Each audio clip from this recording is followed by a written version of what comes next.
Hello, everybody, and welcome back to some WARNO League action. As we have another grand finals ahead of us, as we have two American players who made it all the way through, and if we have a look here, we have them coming out of two fantastic semifinals, don't we?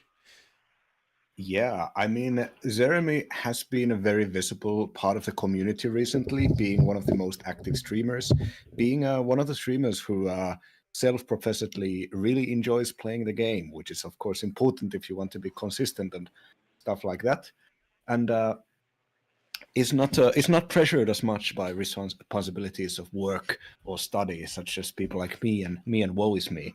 And Jeremy has really gotten themselves uh,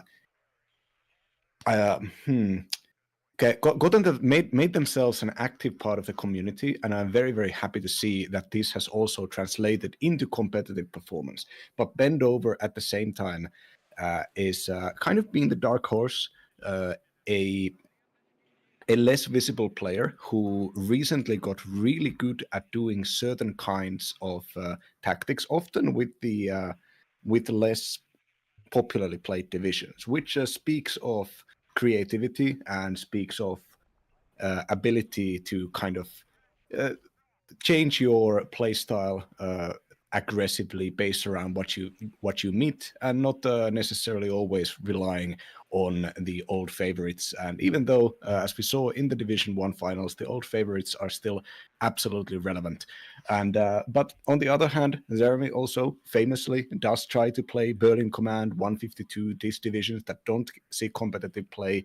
There is some juice to be squeezed from those potatoes, and if there is some place where we can see the squeeze, that is in the Division 2 finals here, Protoss.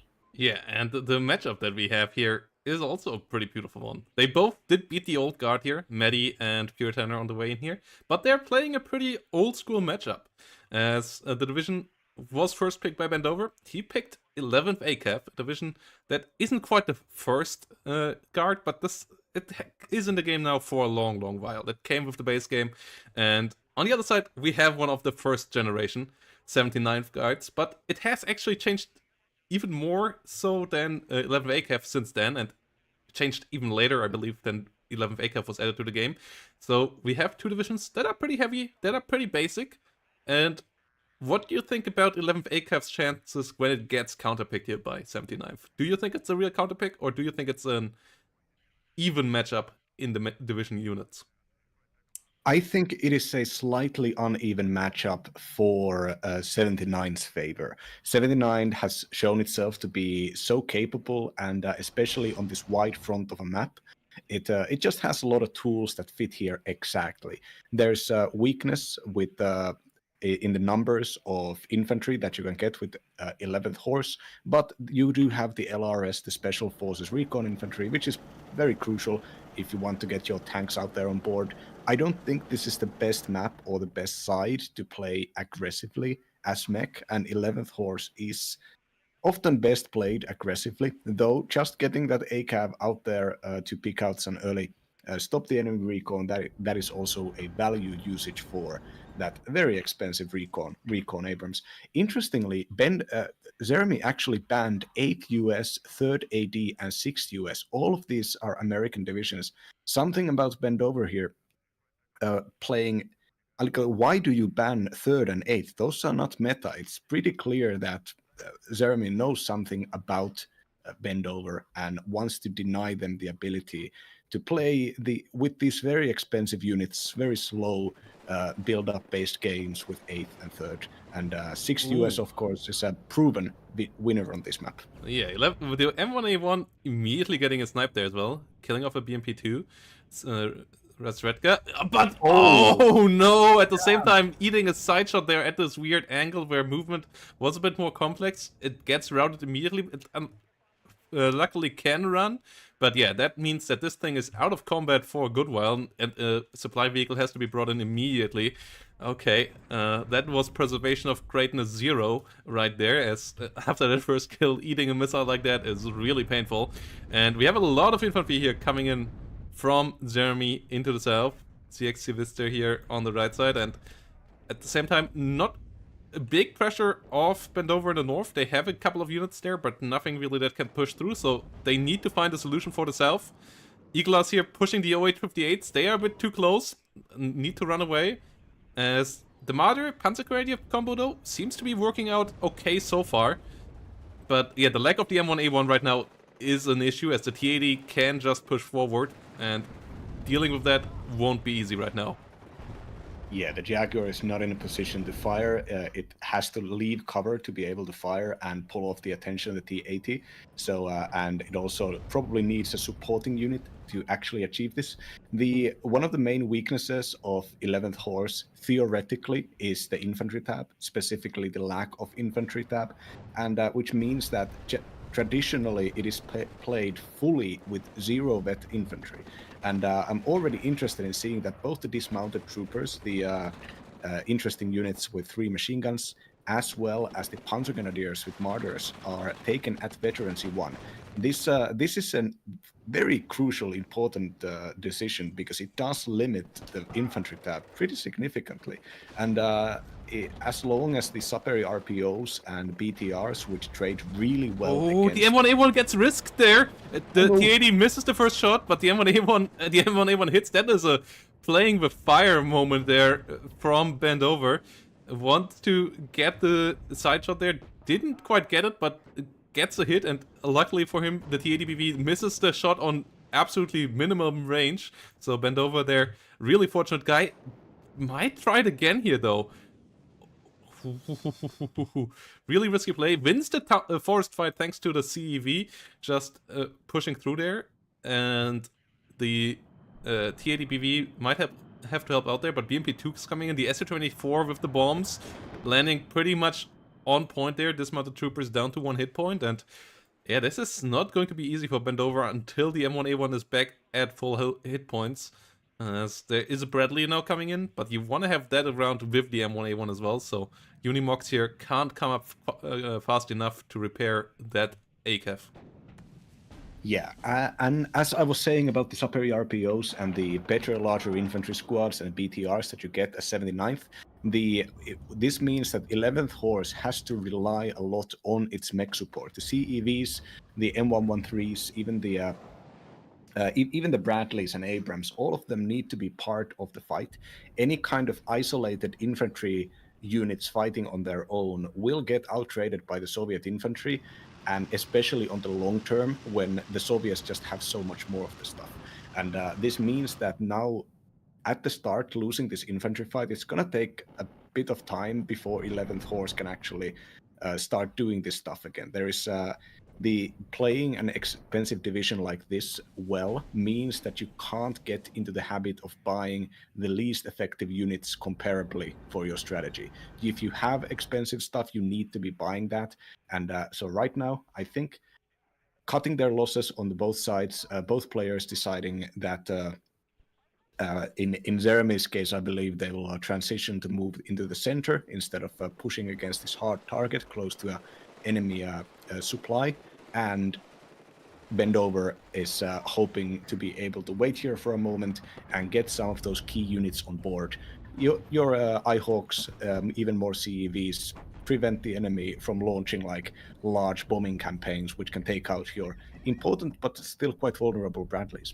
Yeah, the M113 Dragon are an interesting investment here as well, as they are not the strongest unit in the game for sure, but if the enemy pushes the BMP a bit too close and you have decent stealth around with them, you can get some stuff done.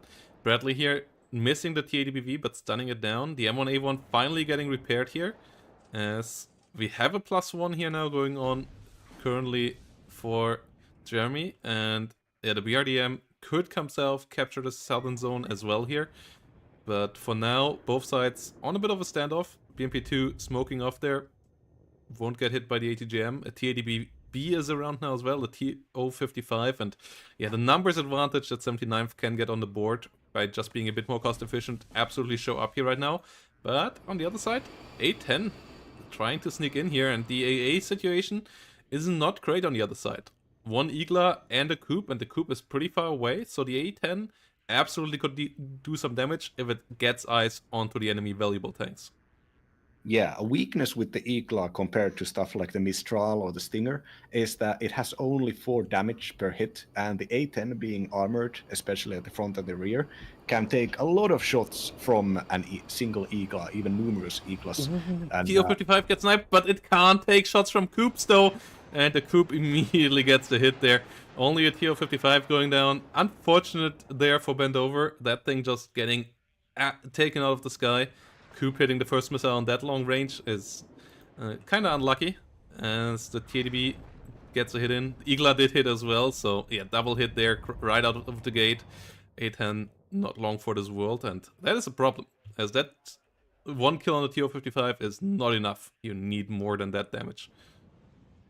yeah, infantry reinforcements getting bought here to start widening the front, allow for the LRS, the LURS, to maybe get some kind of recon control over the crossroads. If you have the crossroads up north, you can engage and expand both Gregory and Fedor.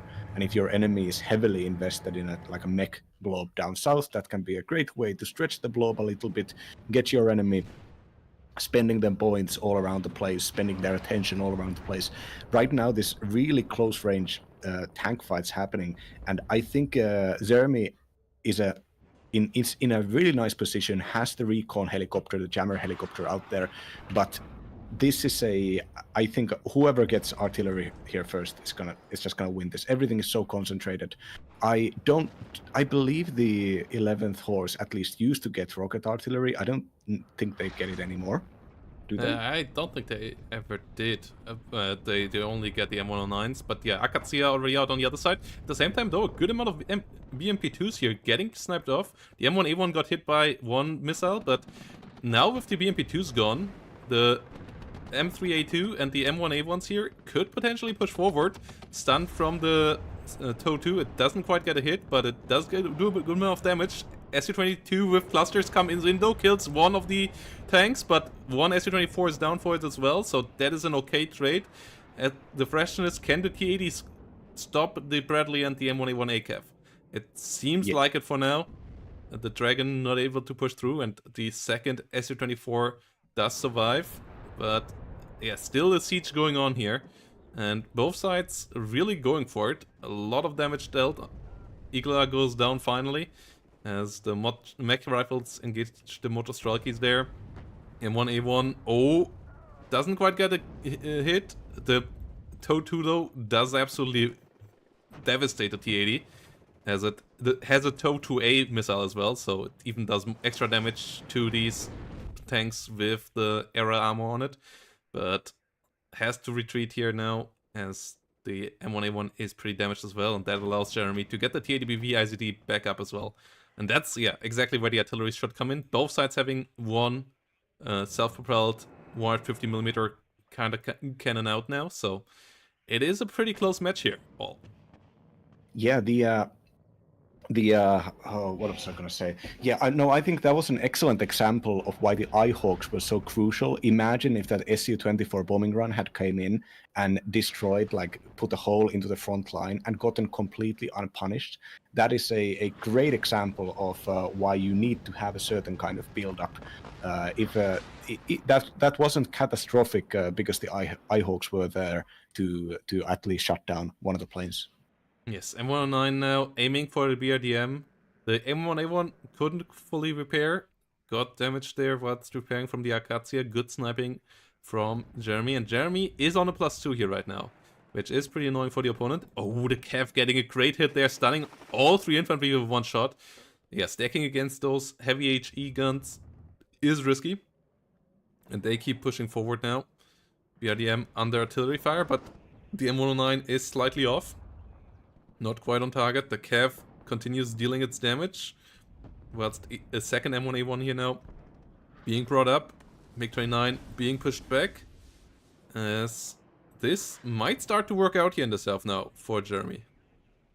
Yeah, the CEV hitting against that infantry group there, absolutely massive. And right now, with the Abrams behind it, Abramses have really nice HE damage. You're paying extra for it, but with the 50 cal machine gun and the 2 medium machine guns, and also a really nice rate of fire with the big gun. TDBV though doesn't hit the Jaguar there.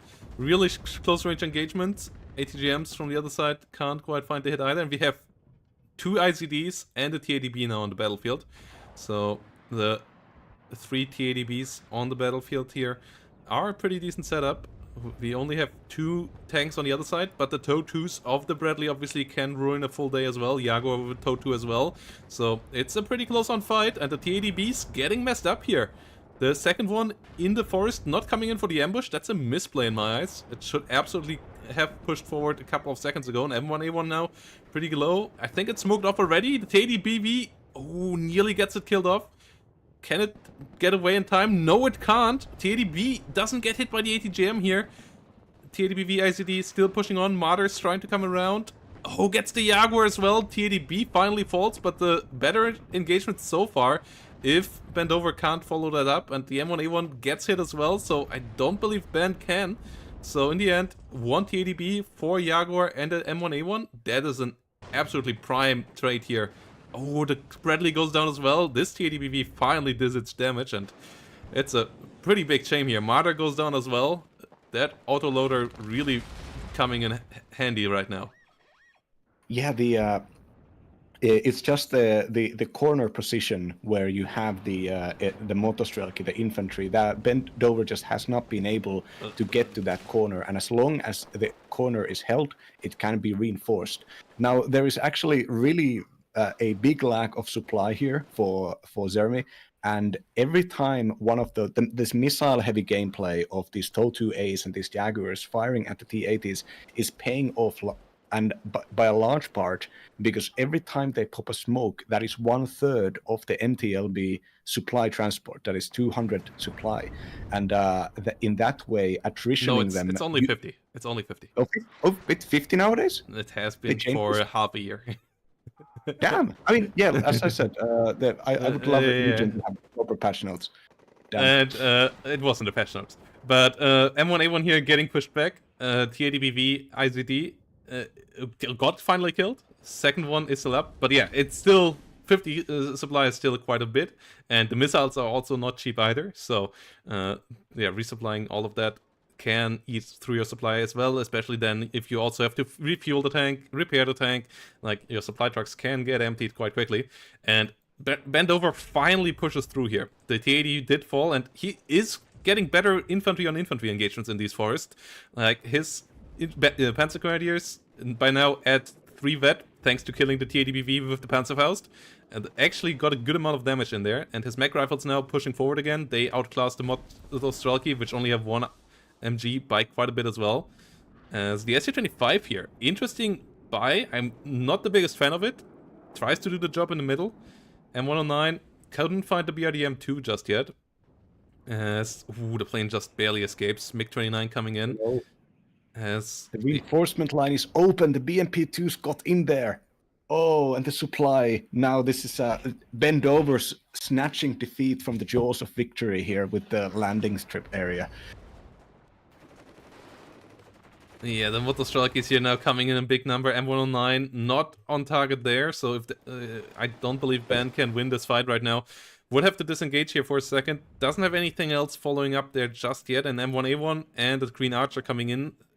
I guess already expecting to be able to get through there. But yeah, the reinforcements here are pretty numerous on the other side now. And the MiG-29 not getting shot out of the sky there. Not even getting hit. Pretty unfortunate. Mech rifles have to retreat. And that would allow Jeremy to get a new CV in there in the near future. And Jeremy has the North. So getting that under control would take a good amount of work as well. There's not all that much up there, but investing into it costs time, costs effort. And you can't really afford that right now with the 11th ACAF. And that means the 500 points advantage that Jeremy has here are pretty impactful already. Yeah, that's a 500 points advantage with the advantage of being able to having been able to control the flow of the game. There are a bunch of stuff up north that could be done. The lures could move around and try to spot the Spetsnaz crew.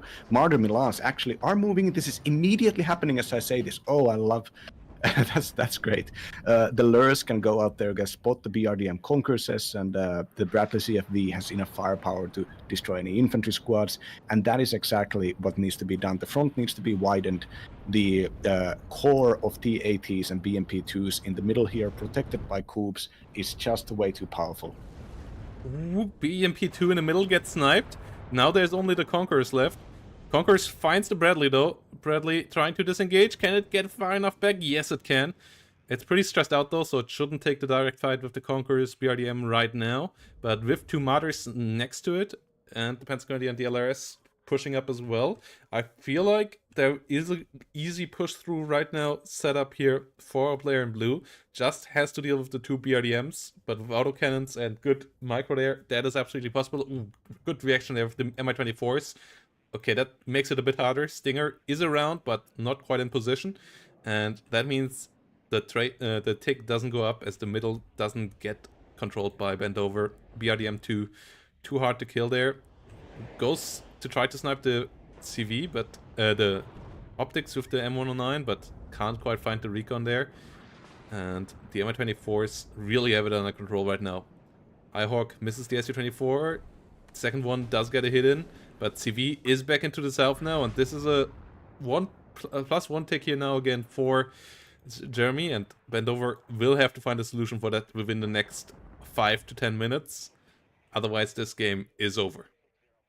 Yeah, the infantry fighting under the umbrella of the leader behind this long-range fire support by the T-80s. This is the hard target. This is the bad place to attack. An F-16 Seed going out there, failing to get a hit in because the coup has run out of ammunition, and revealing the second coup only. Yeah, second saved coup by that micro here. Second coup is still on. Okay, finally gets turned off. And the other coup about to be reloaded. Stinger in range for the Mi-24s. Gets a hit in. It immediately gets microed away though. And we have 2 more BMP-2s now on the front line. So the Bradleys will struggle to push through there easily. The Marder goes down to a Conquerors. M109 coming in for the Ihawk now. No, the Akatsuya trying to come in for the Ihawk. Not quite finding the hit there. Seed is out in the rear. Out and about. Trying to find some missiles on target, but hasn't found anything quite yet. And yeah, there is just not quite enough force to push through anywhere just yet. We have an M1A1 CV, we have the Bradley, we have an M1A1 leader, and the ACAF still around. So yeah, 3 heavy tanks around here with a bit of Bradley support. But it's not gonna be easy to push that through if the enemy can get pretty heavy tanks out as well, if they have helicopters and so on. So finding a solution needs combined arms, and the enemy combined arms is pretty hard to breach here. Yeah, there is even though the artillery and maybe even the A-10s can trade up against the enemy, there is very little maneuverability left here for Bendover to actually exploit the tanks. They're going to be fighting on the long range and under artillery fire and under the risk of Su-25s punishing them for a breakthrough. And meanwhile, up north, the viewer might be thinking, well, why doesn't just go to Gregory, just buy some infantry, go to Fedor or something? And considering like these, I've been counting the number of dismounted troopers here. I think it might have run off. We haven't seen any Engineer's Dragon yet, and you can have those in 11th Horse. But I think there's not going to be that much infantry reinforcement because there's just not that much infantry left. Yeah, the M109s are now both out. Ihawks did get repositioned. There's 3 of those now. M1A1 finds a TO-55 immediately. Good hit there. T-80BV IZD got pushed back and it gets hit by missiles now as well. M1A1 shouldn't be hit this time around. Yeah, dodges all of that quite nicely. The motor Strelky is getting hit quite nice. M109s should come around again here with some artillery fire. But this push in general seems to be working. Second ACAV out now, Jaguar out now as well, as the infantry of the red team gets pretty low, but can disengage enough to get back and rearmed. And ooh, SU-24 with a big bombing run. What can it find? Oh no! Double SU-24 cluster and bombing run. Getting a lot of value there. Killing off an M1A1, killing off a Bradley, killing off the supply trucks as well. So the M1A1 that got damaged won't be easily repaired. MiG-29s and the SU-24s went down, but they bought a lot of time now. Yeah, that might have been game winning actually, because this prevented any capitalization with the T-80s that are getting hurt right now. One of them may be going down, and low cohesion missing, high cohesion hitting.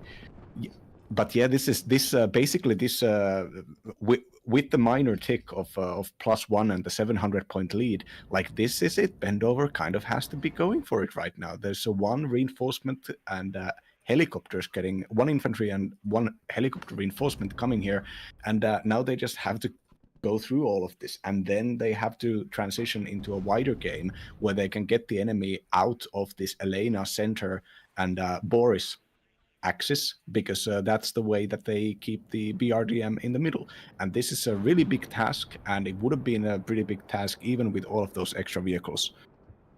Yeah, got some good value out of the enemy vehicles as well, though. One T-80BV only remaining here in the middle now, and one PO-55 that is heavily damaged already. But the infantry, the superior RPOs, are too hard to push through, especially with all the supply behind them. So, yeah, Cyanide coming in now. If they can snipe those off quickly, that would be big. The Coups too far in the rear to do anything about the Cobra here right now. As the helicopter number 2 is coming in as well. Have decent amount of Hydra rockets here. Could potentially achieve something. MiG-23 coming in though. Snipes down the first one, gets killed off. F-16 coming in for the Mi-24, gets that one as well. Okay, good damage to both sides here. M1A1 getting hit by the Motostrelkis. Oh, Jaguar getting damaged as well. M1A1 still not finding the hit there. And this is still not quite going there. F-16 coming around, but the Coups once more out of ammo, so it once more doesn't see anything, even though they are still turned on. And a helicopter here from the south, desperately trying to achieve something. MiG-23 coming around with the kill again, gets killed off as well, so the KD is absolutely going Bendover's way here right now. But he is not having the points. He is still up against the +1 for the enemy, and that is the major problem here right now. ACAV coming around in this, the CV coming around in the south, ACAV from the north. There are only one Motostrelky squad remaining here, and they are pretty stressed out, but the situation is still needing a lot of speed here out of Bendover right now. Yeah, a really lucky hit on a low cohesion Jaguar, almost on max range, hitting the T-80BV, making it basically combat ineffective, because on that range, minus 75% accuracy, it can't actually contest. Air game here is going very well for Bendover. The Coups and the Eyehawks have been performing well, and I think the Eyehawks maybe just a little bit better, largely also because they have been more supplied. Yes, and BRDM 2 finally goes down in the south. The tick will finally stop, but that's 15 minutes for 800 points. On other maps, that is easy. On this map, it is not, as there's only 7 points on the map that you can get maximum, and a lot of them are pretty spread out. Every zone is only worth 1 point, so yes, it will need a good amount of capture gameplay now to get that on, and at the same time, we even see a bit of a push here now from Jeremy in the center. Loses 2 of his HGM units there, but his T-80BV and BMP-2 do prevail. Helicopter Cyanide investments, that is a good one there as a quick reaction, but yeah, Bendover still needs to find a BRDM in the center, still needs to find more kills. 2 T-80BVs here still around. We see more BMP-2s. It is still looking possible for Bendover, but they need to get the speed on now. They have the better tanks, they have the better numbers right now, but they need to get the damage actually in now. As the ATGMs fly, T-80BV IZD is pretty low. Can smoke off though. M1A1 here under fire. As the M113 Dragon gets sniped there. And Motostrelky is pushed back as well. Cyanide coming through the middle. There is no helicopter anti-tank here. Anti-air. The MiG-23s are down as well. The Iglas all dead. The Coups are pretty far in the rear. So the BRDM is killable. The T-80 is backing into the Panzergrenadier. Ooh, that could be a good rear shot. It gets a rear shot there. Second one coming up in a second. It's still showing the rear. TADB goes down to the Panzerfaust 44. One Cyanide still getting sniped by one remaining MiG-23. iHawks should be able to take care of that. Yes, they do. F-16 cluster gets the kill into the BMP-2. But the BRDM in the middle is still alive. There's still no take for the blue side. And the Su-24 coming in with another great bombing run here, potentially. Not quite finding the M1A1. But the M1A1 ACAF is really low already. And yeah, it still needs more here. The M109's not quite on target where the BRDM-2 is. Not quite knowing where in that zone they are. And now the M1A1 and ACAF finally pushing forward. But oh no, the counter-artillery gets the Iltis. The other Iltis from the south now will have to come up, but that's another couple of points here. No, the M1A1 is a CV. Okay, it's not quite a catastrophe it looked like it would be, but it's still a bit unfortunate now, a bit annoying. BRDM still needs to get pushed. Mi-24 here is a nuisance. Gets killed off by the F-16 there, just before the F-16 gets killed off. But another one is still around, and yeah, this is still too slow here. 12 minutes remaining. You need to take up the speed here. You need to get a lot of points on the map here right now as bent over. And it's not looking like that it's going to be easy. TADBV IZD keeping the BRDM-2 alive. M109 trying to get some kills in here. But the BRDM is the main issue here. And the artillery never found their target on it. And that is a major shame, as the M109s could have helped out a lot with this tick situation if they would have found the enemy CV. The T-80BV getting hit first by the veterans, the optics of the M1A1 ACAV, but managing to punch back. Mi-24P using all of those Kokon missiles really valuably and preventing that very close breakthrough of Bendovers 2 tanks. MiG-23 coming in, MiG-29 coming in here. Getting a decent amount of damage, gets shot out of the sky afterwards though. Seed plane coming around, could go for the Mi-24, should go for the Mi-24. That is still flying around there to allow for a push in the middle. It's not going for it though. Only 11 minutes now. And the artillery is still not on top of the BRDM-2. I feel like he should have spotted it at some point at this point. And that he always misses it so hard that he always goes with the accurate shot directly next to it. Like, come on, mate. Split up your M109s a bit. The BRDM-2 still alive there. And the F-16 here flying around. Hawk coming in. But yeah, this BRDM is really holding Jeremy alive. And Jeremy is pretty well off right now, as it will need a +3, a +4 eventually here, and that is not going to be easy to achieve, even though the forces for Bendover currently outnumber the enemy by a lot. Seed plane getting a nice Coob hit right as the Coob reloaded, and likely is going to try to get another one. Finally, the Hawk finally taking it down. Yeah, Hawk is getting close to the Coob, the second one here. Gets the Sapari though killed. Coop number 1 went down. The BRDM went down. Seed plane coming in again. Does miss this time around, but at least shows where the enemy unit is. Hawk coming around again here, getting a Conquerors as well. Having a decent amount of rockets here. Could find even one more potentially there, as nothing is going for the Mi-24 AT though. I'm a bit surprised by that, as yeah, you now either need to get the north or the rear as Bendover, and both of those zones not easy to achieve. Best would be having a +5 going on, so Fedor and Gregory both together. It's doable. Jaguar might get the TO-55. Jeremy a bit overeager here, trying to find a weakness on the enemy when he only needs to hold out, as the TO-55 and Spetsnaz GRU in the north reveal themselves as well. There is an M1A1, there is an A-10 coming in there as well. The Iltis Führungs might have its shot if the TO-55 gets killed off by that A-10 together with the Spetsnaz GRU. And the A-10 absolutely could achieve that. Just needs to stay on target here. Okay. A-10 going for the helicopter. Helicopter here on the side, being more annoying. Su-25 needs to be pushed back as well. So the A-10 not able to help out in the north. Jaguar coming in. M1A1 is moved into the center instead of the north. Okay. Didn't push through there. TADBV IZD still coming around. It's only a +1 here. A +1 is not enough by any means. And it gets closer and closer to needing a +5 here for Bendover to work. Yeah, the ACAV is running out of ammunition for all of the damage it's been doing.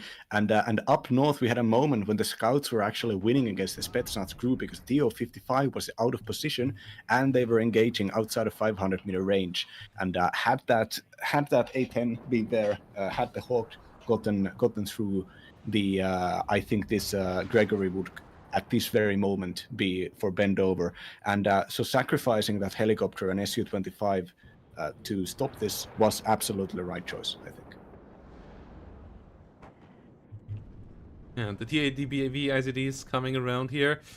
F-16 trying to push back the Su-25. It is pushed back. We have 3 M1A1s versus 2 TADBV IZDs. That should be an easy kill, especially if you have an F-16 on top. Yeah, blue is outnumbering the enemy by a long shot right now. BMP-2s, though, coming in with some conquerors here. M1A1 smoking off a bit too late, eats one of them. But should be able to push on further. Ooh, conquerors on the hill. The dismounted troopers and co should be able to work that out. Iltis Führungs trying to sneak in through the north. That is a great idea. Should be able to do that. 7 minutes 34 remaining. And yeah, the numbers are just so heavily in blue's favor here. Bend over in a great spot. They just need to get the points out of this as well now. And yeah, I think, do you think maybe like there has been a lack of tank reinforcements for the Reds recently? Do you think that too much of tank tab was spent early on, and the slow trading down against the long-range ADGMs is finally coming due? Yeah, the TADBV IZD is just, in the end, even with the one that got a lot of kills and didn't quite keep up with the M1A1s here, and the Bradleys did do a decent job as well. The Iltis Führungs gets the capture in the north, is about to get hunted though by the Spetsnaz GAU. A CV is being brought up there as well. So that's tank CV. It's gonna take extra long time to get there. Yeah, the Iltis Führungs needs to dodge stuff in the north. Spetsnaz and TO-55 out on the hunt now, as the BMP-2 in the middle does keep on pushing. Not a lot of stuff remaining here for our player in red, actually. Su-25 coming around. But I feel like pivoting towards Feodor is better than trying to get to Elena right now. As Iltis Führungs from the south could maybe do it as well. We have an M1A1 ACAV in the south that still gets repaired. F-16 coming in here for the hunt. F-16 seat in as well. Su-25 just gets murdered here, as the Eagles get their revenge as well, though. Ooh, F-16 might go down there. Nope, does survive for now. M109 coming around with some artillery for the coup. As the BMP-2 leader, oh no, it's going to get the contest, isn't it? Oh, it's going to stop the tick again. And then these units need to push through their LRS in a fantastic spot. But yeah, the Motostrelki Comrade are getting in there. Artillery on top of the TADBV IZD. And Bendover needs to move out immediately now with his 3 tanks. Like, he has so much on the battlefield. His opponent has so little right now. But he actually needs to use it. And currently everything is standing still. And that's not something that can allow to happen. The tanks now start to move into through the center. M1A1 in the south, out of supply still, but it has Jaguars, it has the CEVs around, M109s coming up. It feels like Bendover might be out of supplies, as they haven't brought out new ones in a while, and they still have a good amount of damaged units. Ooh, Su-24 with HE, not really having any impact. Motostrelki goes down, but only returning to a +3 here. 120 points per minute. It's going to be really close at this stage. Yeah, this the tank of Command Abrams and the Green Archer are actually going into the middle here, and I think the last P80, the ICD nearly sniping there. The ACAV. No, there's a second one now down south, but that's the last one, the front line. Like, you could just go through, bend over, do the patented just move tactic, just right click. Yeah, and we will see the end of the CV in the north. Iltis Führungs gets spotted by the TADBV even. Well, TADBV doesn't quite get the kill on, but it stops the +3, brings it down, and now Bendover needs to move. Now Bendover needs to go to Feodor. Now Bendover needs to go to Elena. Like, all of these zones are pretty damn open right now. Has another M1A1 ACAV up, but he needs to get the stuff moving. Only 3 minutes 50 seconds. Like, he's buying more CVs and all, but he's not capturing the points with them. And I'm not sure why he stops right now. Like, this is the panic mode button. I tell it time and again, like, there's seldom a moment where you're allowed to panic. This is the moment where you just A-click over the map. This is the moment where you're like, okay, I did all I needed to do trade-wise this game. I don't have the points right now. I just A-click all my CVs and all my tanks forward and hope that I get enough points. And Bendover is not doing it, and that's a major mistake. Finally, stuff is getting the move on here. Finally, the CV is getting to move into a zone where he should have been in a long while ago. The other stuff should just move towards Elena right now, to be honest. But yeah, let's see if that works out. Iltis Führungs finally goes down in the north. Another M1A1 is on the way there. Oh no, it got changed to the center as well. That's a mistake too. That should have gone north. Iltis Führungs in the south. Not quite getting sniped there, but has to disengage quickly as a TADBV is pushing in there. TADBK actually might get into the south and get some capturing going on there as well. And yeah, the point situation here just not great for our player in red. And he's moving 2 CVs into Feodor instead of moving one of them north right now. He's needing to play the point game. Bendover, what are you doing? Yeah, this is. I think that might theoretically even be a misclick. If you right-click and hit your unit, they will start following it. And now another command gets done, and the command says go through to Elena. So I guess that's the plan right now. There is basically nothing to counterattack down south, as the T80BVK got in there. The only bonus here is that is a lack of 2 tanks in defending Elena or the rest of the map in any way. Ooh, the Monster Shredka, they might get the kill onto the... Yes, they get the skill on one of the CV. The CV doesn't capture! Oh no, the other one moves out before it has the full zone capture. Oh, this is a tragedy of the maximum scale here. Bendover should have won this game a couple of minutes ago already. He did refuse to win, and he's now losing it because of that. M1A1 is now panicking back, but yeah, the panic is coming 2 minutes too late. You should have panicked a while ago. What is this late game panicking here, Bendover? This is not going to work out. Maximum scale. It is the build-up disease. It's the fact that the way you play these expensive American divisions, like we saw 8th and 3rd get banned also, and 11th here is getting played much like the other American divisions as this M1A1 printer. And the M1A1 printer is so slow that it's difficult to get off, and it's difficult to jump off at the right station. You know, all of these reinforcements getting bought. Oh no, the M1A1 in the south gets killed off by TADBVK, and the Spetsnaz GRU will find the Iltis Führungs there as well. Oh, the tragedy of the maximum scaling might continue here. Yeah, the Spetsnaz GRU with the final RPG gets the kill there. The game is lost now. 50 seconds. Even with a +3 in the north, that won't change much. And oh, this is a tragedy. This is a tragedy of the maximum scale. Exactly that. Igla and Spetsnaz GRU pushing through here, but Bendover played really, really well 11th ACAF here, but the take in the middle cost him the game here, that he couldn't figure out that he just had to switch his artillery targeting off a bit. Really cost him too many points there in the end, and it's a good game here by Jeremy, just doing what the win condition does, really playing well with the CVs on his end here in the end as well, and letting the enemy get super far ahead in KD, but not ahead in points, and taking the first map here. Yeah, it's. I think my analysis in this being that the build-up disease, it is the opposite of the overextension disease, where the instead of wanting to gain more ground than you can, it's being too careful. Just so we as the casters could see the very slow replenishment of the tank force.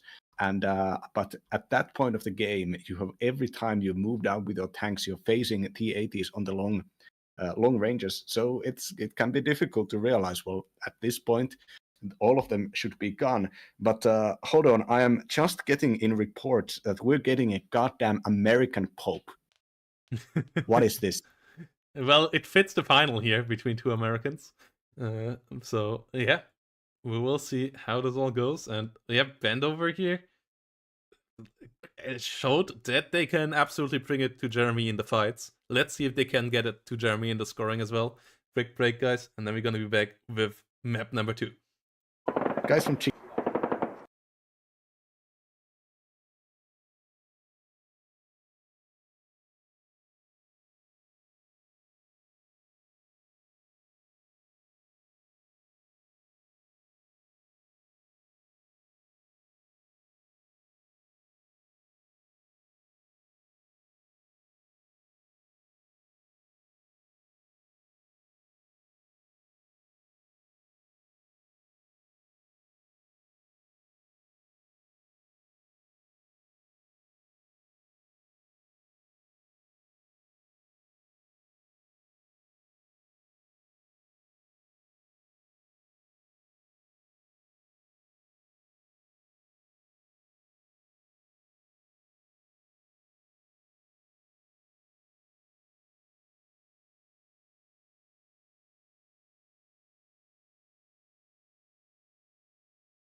So here we go, game number 2.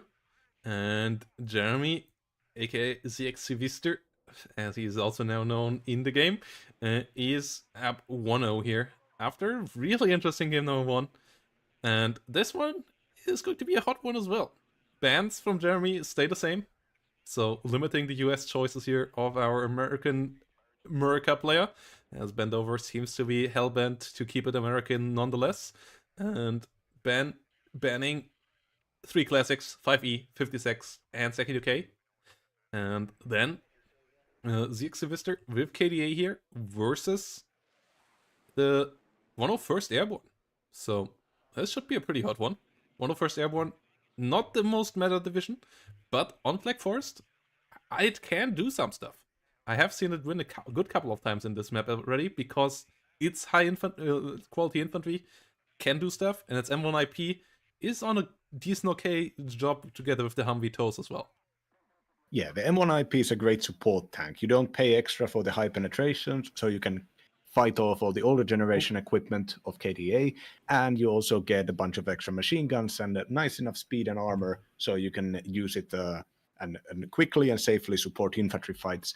This is a very intriguing pick for Black Force. I mean, I like playing Black Force at 101st because I like doing opener helicopter assaults, which are pretty nice here on the back points especially.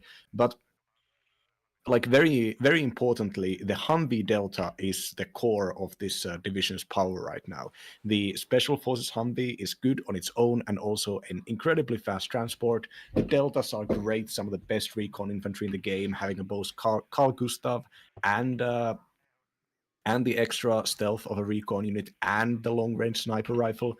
They're one of the very few units that can independently push areas because they can target enemy infantry at sniper ranges and also spot them, and then also fight close range and intercept reinforcements, etc., etc. But I think that's I think it's a strange pick here because because this map does much like Kryde. It's not there is so few points on board. There's only 8. And most of those points are in the back points of Elena and Dimitri. And the center area, frankly, quite rarely gets contested. So most of the time, what you're going to get, if you're really lucky, is like a +2 or a +3. And that means that divisions that scale better in the late game, such as KDA, can have an inherent advantage over the more aggro divisions, such as 101st. But of course, KDA can be played in many ways. Not all of them are valid, but most of them work sometimes. And one of the most standard ways seems to be what Jeremy is doing here with the flak cannons en masse to stop the enemy helicopters from getting any damage or positions early on, and Mi-8 Guv to hunt down any singular deltas or whatever that could be lurking on the sides. Bunch of cheap and fast transported KDA Schutzen to hold the line, and they're not capable in fighting offensively, but with all of the support equipment, 14-man squads do damage. There's no offensive edge here for Jeremy in any way. MiG-23 motherfucker coming in here with the long-range missiles, so they can actually contest a little bit for a very cheap price of 165 points. Yeah, and we have the KDA Schützen here, together with the command Ushlinaya in the south, so they can do a bit more movement as an infantry blob without falling apart immediately under the first shots. But the American infantry that can come out is way higher quality and can hold them on distance if used on the right spots as well. The issue is that as with all American divisions, your average stuff is pretty expensive. The Deltas, they cost you 80 per unit. Your OH-58s are decently cheap, but they're not free either. And your M1 IPs, currently one of the worst modern MBT in the games, just for the price point. 240 points for it is actually pretty inefficient. But in this matchup, against T-54s and T-62s, it can do its job decently well because they are not that heavily armored, but a 17-pen gun for 240 points is really not what you want out of a tank like that. Are you calling my favorite tank fat? Yeah, you know what? She could lose 10 points, I know, but she's still very good. One of the best tanks in the game, in my opinion, because it only comes in divisions that have like very good dedicated AT capacity anyways. So you can just play it around with your Kiowa warriors and your TOW2s. Yeah, the F15 here also doing F15 stuff, getting the kill onto the MiG-23, getting the kill onto the Mi-8. So decent start here for Bendover for sure. getting into the spots where the Deltas want to be. Delta in the center wins against the Aufklärer, but now a lot of forces coming up there, so might have to disengage in a second. OH58's here, falling back a bit as well, and setting up a new line there. But so many reinforcements coming into the north that there is no way that that is falling anytime soon. So Ben needs to get the thing into Boris going if he wants to get the take online. Pivot coming around on his side as the infantry support. It's going to be interesting where all of this is moving in the next couple of minutes. As MiG-21 here coming in immediately. Will find a Delta. No! What? What was that drop? It finds the Delta in the middle. OH-58's getting one kill though. That's a good trade for Bendover. And I have no idea what the MiG-21 drop in the north was. How that didn't get the kill there. Yeah, I mean, they just went slightly to the left. I don't know if there was like a command order. Maybe it was T order to fire one position, and that position wasn't specifically where the Delta was. But so far, I mean, those MiG-21s, even though one of them gets punished here, the capacity to have those things around is a really big problem. They do cost a little bit. They're more... They are a costier way of doing this compared to the GUV, the Mi-8 helicopter. But removing those deltas is one of the main ways that you're gonna be able to stop the IP Abrams from getting free reign here. If you allow the Americans to just keep firing, they have better units, so their engagements will probably go better. And they won't be able to fire if they don't have recon, because then suddenly it's really risky to start doing that. Now, second MiG trying to dive in against the Delta, gets a hit. Ooh, the pick here. The pivot is trying to do the damage. Jeremy not happy with that thing, but gets it to fall back. And will get it killed here with the enough KDA shits on top of it. M1IP helping out from the side. And yeah, the pivot just gets shredded here, stunned down, and will get killed off in a second here, most likely. Oh yeah, there we go, pivot down. And Jeremy has this under control. A good snipe in the south happened with the Humvee tow onto one of the Rapiras that was supposed to be brought in with an MTLB, but the MTLB got shot and killed before it could unload. So a really important kill there. And now we have a decent amount of forces coming into the center here. Ooh, M1IP finds the TO-55. The T-55, 54, and does a good amount of damage. Mi-8 gets killed off as well. In general, yeah, really decent kills here for Bendover so far. But issue is that 101st is too expensive to really get this consistently going up non-stop compared to KDA. So they still need to build up a bit more before they can actually get a push through the middle. They need more combined arms here before they can go anywhere. Yeah, the Buk, one of the KDA's main power scaling units here is the Buk, which could be probably the best anti-air missile in the game. It's pretty costly, but nothing, still very much pays for itself if you buy it early on. It has such great range, such great damage and accuracy, and the 101st bomber tab is already pretty weak. You get the Phantoms with the weak bomb loads that we just saw fail completely against the KDA Schützen, and your most of your damage dealing capacity is going to be in helicopters. But having this Buk here will prevent the F-15s and all the fighters from getting air control away from KDA, which means that KDA can transition into massed AT plane, which is one of the main tactics that KDA players are going to do against high-tech mech. Yeah, the M1IP's one advantage is though, it doesn't get one-shot killed by those kind of planes. So that is for sure a good thing for it. The Challenger does that same thing for 20 points cheaper and with higher availability, but in general, it's pretty decent for 240 points with 18 frontal armor in that regard. The KDA Führer got the capture in the south. F-15 went down to the Buk plus MiG-23, and the MiG-21 bomber immediately comes out afterwards, as there's not enough AA around. Aero Scouts eating a lot of damage there. Humvee gets the capture in the south here, but there is so much AA around here as well that an Apache can't really push a unit forwards here.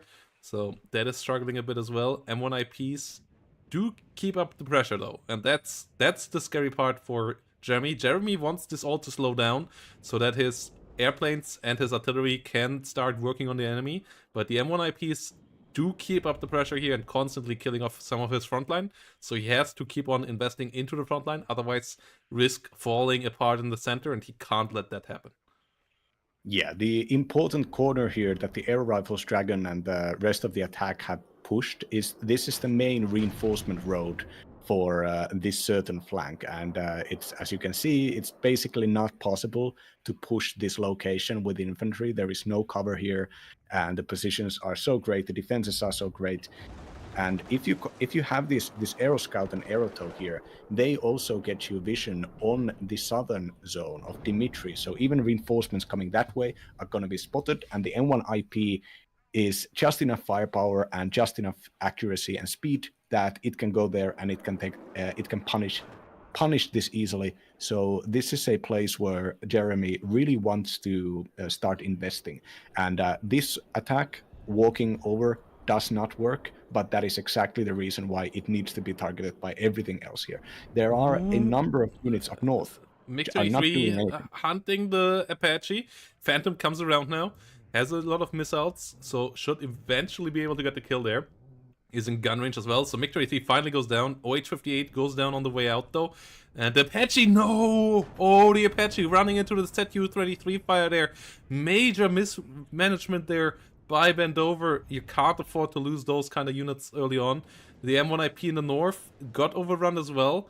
So this is a situation where still a lot of red units die, but they are so replaceable. That's the main theme of KDA.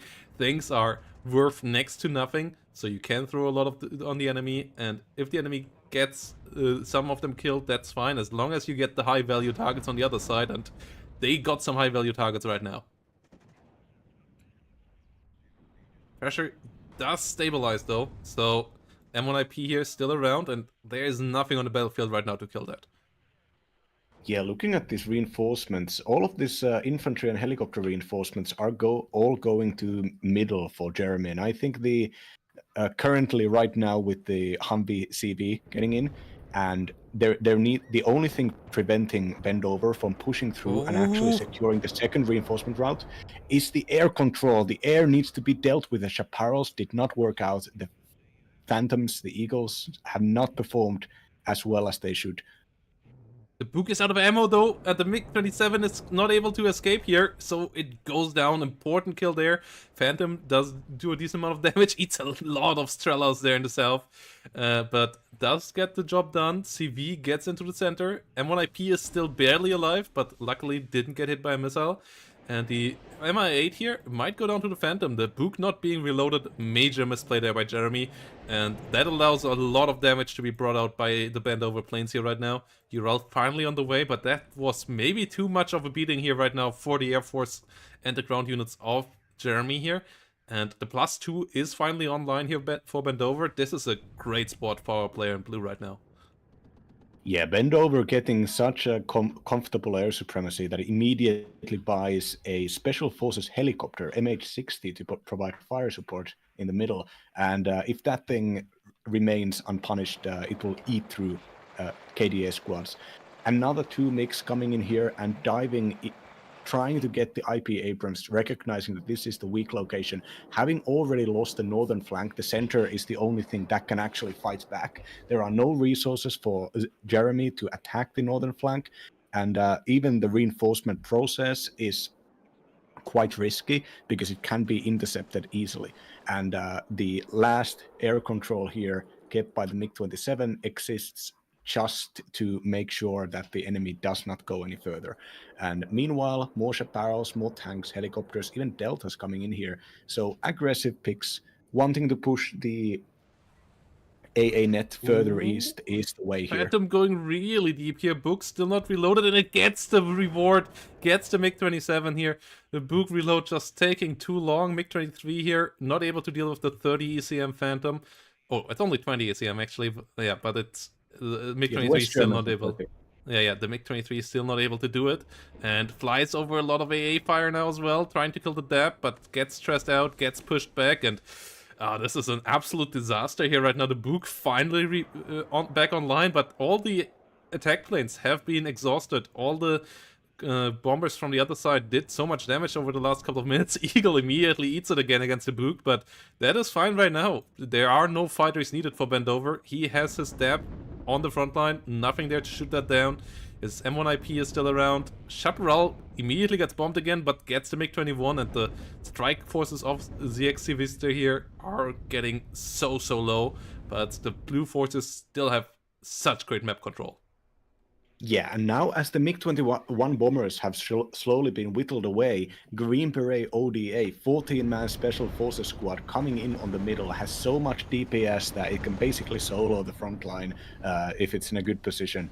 And Phantom underperforming here, but MiG-23 is still having to fight over the Chaparrals. Chaparrals have so much ammunition, they have 12 missiles that it compensates for the fact that they are not the best and they don't have radar. So, but if you buy Chaparrals, you will very rarely have these sorts of gaps with the quick-firing, quick-aiming missiles having all been shot off. Yes, and KDA Schützen and KDA Auftower here getting dealt with. The Green Berets now moving in here, as the CV did move out for a bit, so it's not a take right now, but there's 2 M1IPs, there are the Chinooks at the dabs, and there's only KDA Schützen in front of them right now. Book has been relocated as well.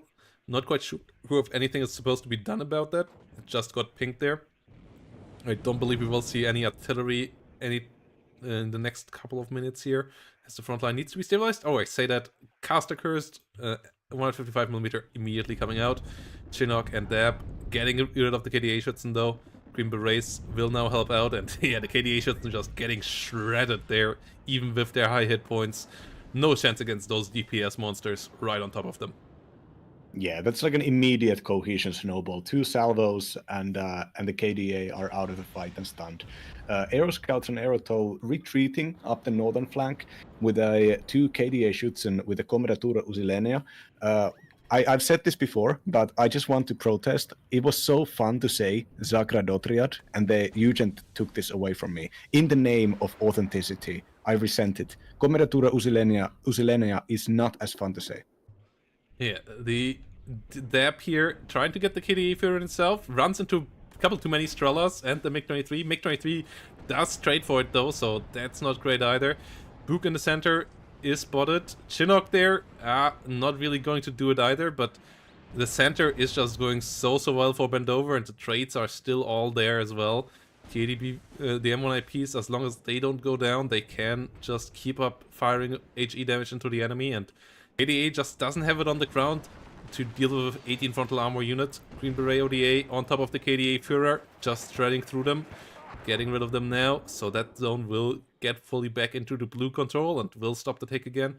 And yes, Feodor got captured, but there's nothing here to hold Feodor in the long run, especially not with the 155mm artillery pieces coming online, and counter battery can't be afforded here right now. Everything is needed on the front line, so the 155 will get away scot-free with hitting the Strellas, with hitting the Fagot, with hitting the Book, and that is a major issue. MiG-27, not getting a hit there, unfortunate times there. Getting pushed out immediately again, getting damaged a bit, long reload time with that, and it's not looking good for a player in red. It seems like Bendover is on a pretty solid way to get it to a 1-1 right now. Yeah, Bendover has infantry reinforcement, vetted up air rifles, and you get so many of them in this deck that getting the extra vet there is pretty reasonable, but they are being ordered to drive right into the enemy, and I think that if not for the Fagots, I think that could actually work. No, it couldn't. There's Aufklärers there, unfortunately. But yeah, the attack here is going to be widening down south, and so far Bendover has worked this very well, investing in the core units, not getting the expensive stuff early on when it can be punished by the MiG-21s, and instead focusing on the fundamentals. And still, I am afraid that with the Napalm BM-21 and the potentially this current attack right here going into the middle, if this attack does not get repelled, Oh, and yeah, okay, it's probably gonna get repelled. Yeah. I think there could have been a possibility to keep up an attack. The napalm is aiming right now, and it's gonna be firing in a second. I'm green-red colorblind. Oh, it's firing at the northern flank actually. Yeah, Might be a bit of a wait. and the KDA shit's not able to get any hits on the M1IP in the middle. The AA piece there, the pivot, helped out for a good while. Green Berets ODA stunning them down completely as well. And we have an UCV in the south. Arrow rifles go still pretty deep. They make it quite far, but they're getting hit now by a decent amount of fire against them. 155 millimeters immediately aiming down south now, though. Ready to get a damage on all of that and clean out that good building complex. That is really important to hold that area, especially with an infantry division like KDA. And it's still now a +2 for Bendover. And yeah, this game, Jeremy would need to find some amazing hits with stuff like his artillery.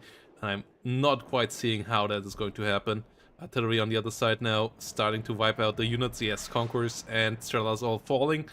Means helicopters can come in online in the south now as well again. And the M1IPs, they are just unkillable at this point. No big T-62 blob that could do anything about it. And affording a T-62 blob at this moment in time, pretty hard as well. And the position is not great for those ATGMs either. And yeah, it's just looking really, really hot. Bendover now a bit over eager maybe with trying to go for the northern point as well. But the center position is looking really good. Oh, MiG-27's finally getting an M1IP. Getting hit as well, but finally one of them actually gets a kill here. Yeah, I mean, yeah, the northern push here may be a little bit of an overextension, but so far it's very difficult for KDA to do anything in this location. Right now, the more aggressive division has complete full reign on how to play the game. There is no initiative for KDA anywhere. They require everything everywhere all at once. The napalm grad would be really nice and maybe even game winning if the right side of Boris had not been captured by the infantry attack. I feel like I'm just that the Zagradotria and KDA combo, even though the reservist traits, it is really debilitating right now, and that is why Eugen is switching off and reforming the trait into two different traits, the militia and the reservists. Go check the. Yeah, but it's only going to make the KDA even weaker. Like every other reservist is getting better, but because you can't remove the militia trait, and KDA will have both, they actually will suffer even further. Because, yeah, currently with the military police next to them, they are actually pretty capable. Like, they have 14-man squad that can do a lot of damage there. They're still 0 vet, so they're still not amazing in the damage output, but you can get them up to 1 vet quite quickly if you kill something. But yeah, that's just not the case here right now. Like, we never had the big KDA blob going on that was really scary. We never had the big T-62 blob, that is another way of going on. And the airplane that was trying to get something done here just got shut down a bit too much, especially because the book reload was I not just going think on. that the Yeah, I just think that the Usilena and KDA combo is just not powerful enough to deal with the 101st Infantry. 101st has too many good Spec Ops units. It goes 3 veterancy and 9-man squads with 2 machine guns. That's just a good unit. And aero rifles also, even though 55 points, you get so many of them that you can afford to be a little bit risky playing them around and sending them to get into shock range and get their shock trait activated, where they will just shred through the KDA. That against another division, maybe against fire teams, against Jaegers, maybe this could have worked. Maybe the firepower would have been there. But 101st, it's not the most powerful division, but it's infantry. Just by the numbers, it's amazing. Good snipe there against the pack, and yeah, the 155mm artillery pieces here doing a pretty damn good job. The Humvee Deltas up there on the front line helping out as well, and the mod schützen spam here, yeah, it's desperation mode right now. It's not going anywhere. There's just so much firepower. Yes, it looks like there's a lot of units, but they're worth nothing here. And the M1IPs have been dealt with, but there's still so much behind it. Oh, at the same time though, yeah, there's too much throwaway here in the north by bend over. He loses so many units to that northern position. That's the only thing that potentially could lose him the game here, if he just overinvests into that area and then maybe collapses in the middle, but I don't see him collapsing here anytime soon. He's just have so many units here, and there has not been a single trade in the center area in a good while. Yeah, I think that really big investment into the north was one of the weaknesses of Jeremy's opener, I think, because expecting to meet something there is completely natural, especially when your enemy has like deltas and helicopter dropped infantry. But completely bypassing the north allowed for like moments of numerical superiority and relative superiority on the other parts. The problem with investing up north is that you can't leave it. It's very difficult to actually exert control from the north, and it's even more difficult if you are playing KDA. If you, as 101st, take that and you play on the red side here, you can use deltas and you can start sending infantry all around the place. But what has this position yearned, Jeremy? A KDA Schützen sitting here in the pack, not having taken any kills yet. Ooh, Chaparral's getting some more kills, but yeah, the KDA Schützen blob just not doing it. The Books do now once more guarantee air control, but it's only now letting the helicopters push in, and that is a bit late. As we also have an Apache ATAS rotating around on the other side. We get some Stinger posts here onto target. We have some ATGMs coming out of the Apache, and yeah, this is just a lot of death. Humvee in the middle finally went down, but it's 800 points advantage already. Ooh, KDA Schützen in the rear here, ambushing actually a decent amount of stuff. We see the MiG-23 finally going down, but double ATAS, the Dabs, like, this is going to be really hard to kill as long as Bendover is not just running everything into the ZU-23s. That Dab for sure overextending a bit. Letting that die. Bit unnecessary, especially if you have artillery to deal with those things in a minute. But yeah, the infantry trade's just still going pretty well. ODAs are back in house as well. So it's going to be single tough to ODA see. costs 100 points, and if you get 3 KDA, that costs 135 points. And I think single ODA is more practicable and better in these engagements than having 3 KDA units. This is like the strength of 101st, and the reason why some people might want to play it in team games is that if you have infantry versus infantry fights, the top stuff is in 101st. Like if you're faced with the need to constantly beat enemy infantry toe to toe, 101st is your division. It's just lax on all the other stuff, and the ability of using the recon and the tanks aggressively in the early game and bend over, like manufacturing these infantry engagements and knowing, I don't know if by experience or by watching the stream, that really the only stuff that is coming for Jeremy is the KDA Schützen. We haven't seen standard Motorschützen here at all, even though standard Motorschützen are powerful infantry units. Yeah, we also haven't seen any T-62s, and that's a bit of a wild one as well. It's KDA Schützen and air only, and the KDA Schützen are just not holding their end of the bargain. Like, they are just getting massacred here time and again.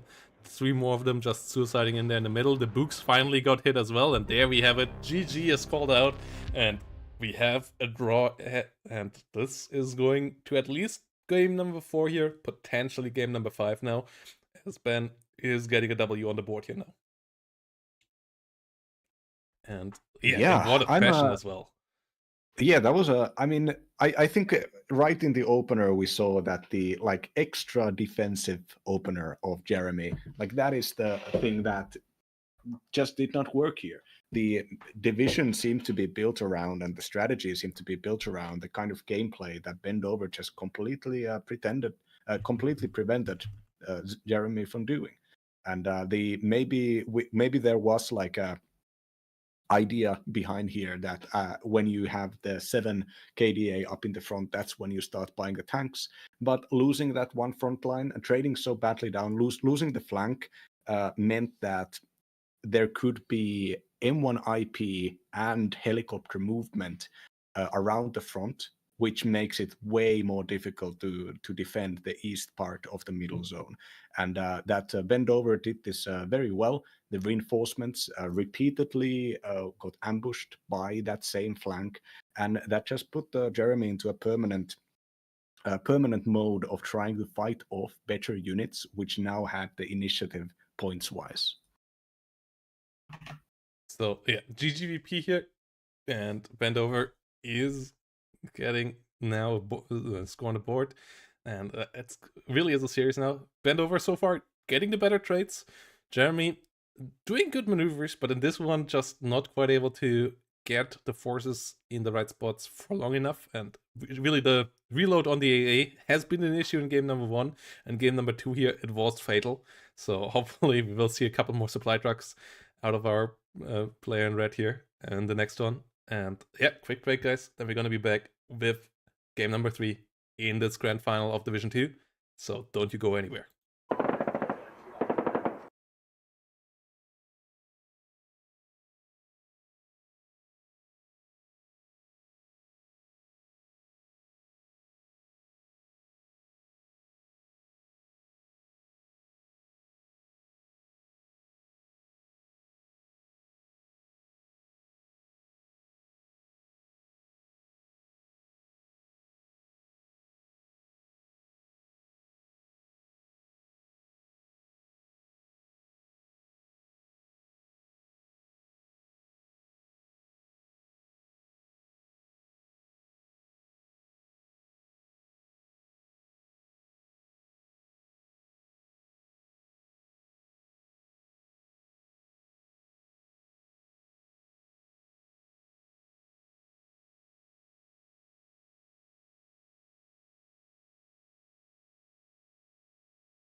And here we go again, everybody. And once more, we are on our most hated map for the league.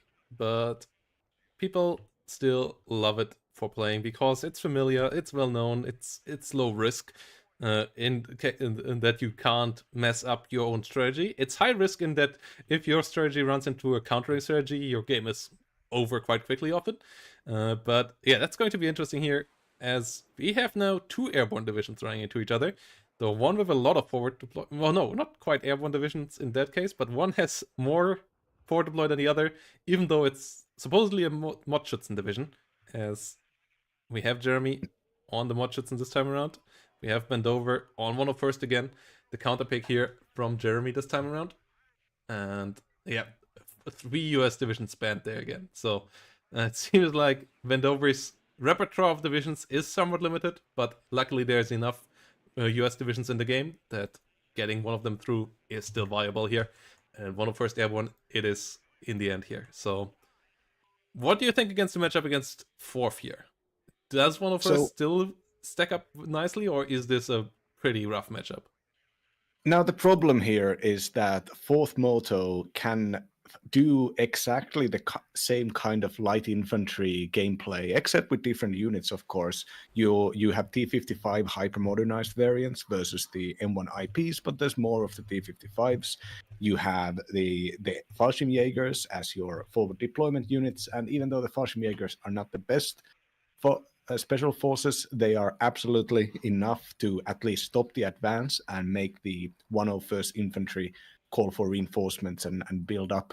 And just standardly, the SPW-70s with good guns, unlike the ones with the KDA where they have the 7.62s, the everywhere 4th Moto seems to be like a perfect division to counter this, having both, like, denying the deltas any massive advantage by the helicopter opener, being capable of fighting on the long range against the IP Abramses, even though they are pretty like closely knit together.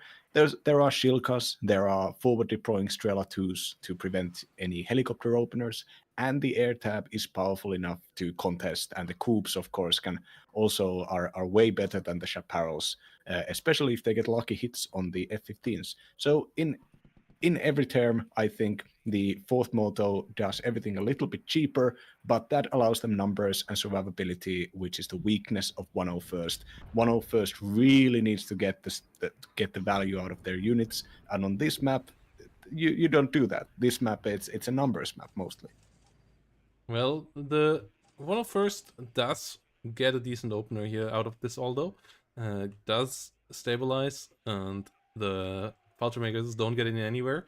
South is fully under control. There is a lot of deltas and snipers on the battlefield. Aero scouts with 10 hit points as well. As TOE2s now get into place. First M1 IP is out as well. Keeping them alive here won't be easy, but it is possible. And the deltas actually also starting to do their damage with the sniper rifle here. The Fagot ATGM getting under a hit there and going pretty deep into the outskirts of Olga as well. So position-wise, I like it a bit more here for Bendover right now. And Ben actually setting up for a push into the sign position down in the south. Question is just, is this enough protection in the north already that they can fall out for this in the south? As if all the infantry gets moving in the north, can they stop that?